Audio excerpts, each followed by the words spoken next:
peaks of the pyramids, hieroglyphs were born to a new life. Herons, lotus flowers, fishes, hares and drakes, the mysterious characters suddenly woke up, fluttered and sang like creatures of the fields as the sun rises. It is as if in answer to a celestial call of trumpets, old Egypt had risen from its grave, young and immortal. Young, immortal, and rich in beauty, like Nefertiti.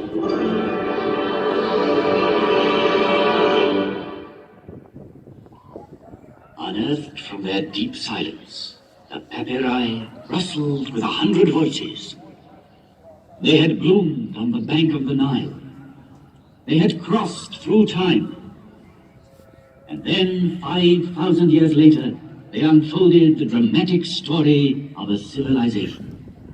From their leaves even rises the voice of the first schoolboys who struggled to write. They were weary and feared the cave. Master, because you beat me, I have learnt my lesson. Child, no matter how great and deep our knowledge, offer your constant thanks to God. He will grant you his grace always. And learned men from the whole world in quest of this civilization stronger than sand and death were enthralled when, in maxims and proverbs, they found a wisdom as ancient as the pyramids, as eternally young. In the depths of the tombs, they heard voices rising again after thousands of years.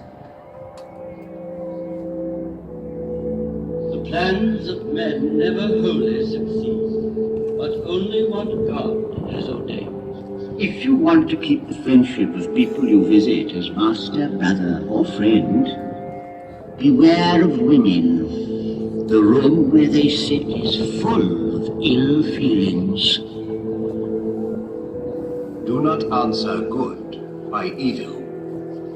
Justice comes before strength. And historians were deeply moved, because so many centuries later they were reading, yes, love letters.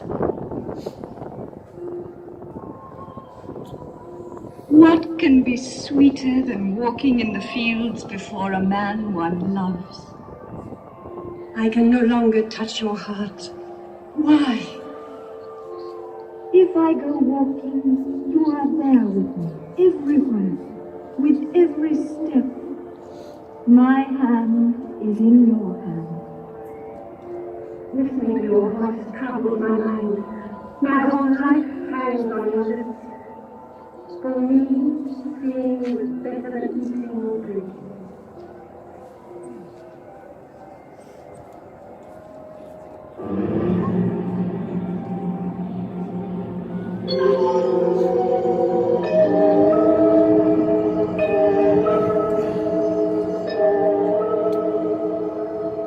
Such was my message from the depth of the ages. Girls' voices, the voice of wise men, of children, the voices of ancient Egypt. And if those voices sounded familiar to you, it is because their first echo had already reached you through Greece and Rome, Christianity and Islam.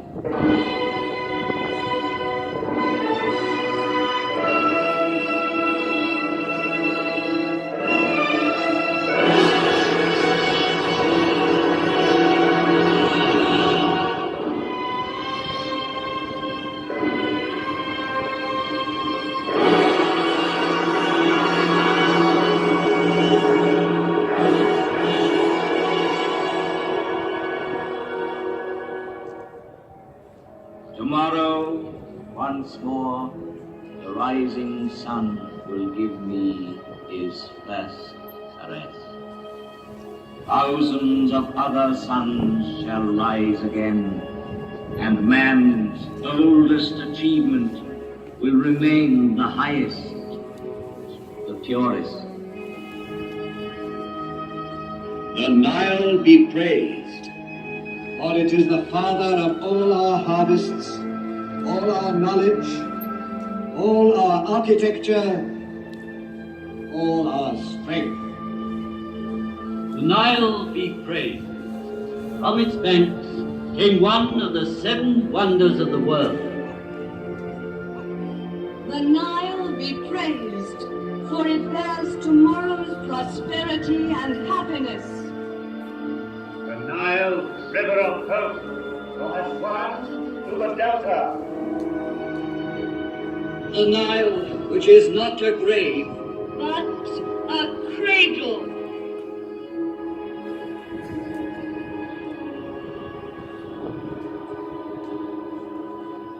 In the course of time, only human achievements crumble and fall.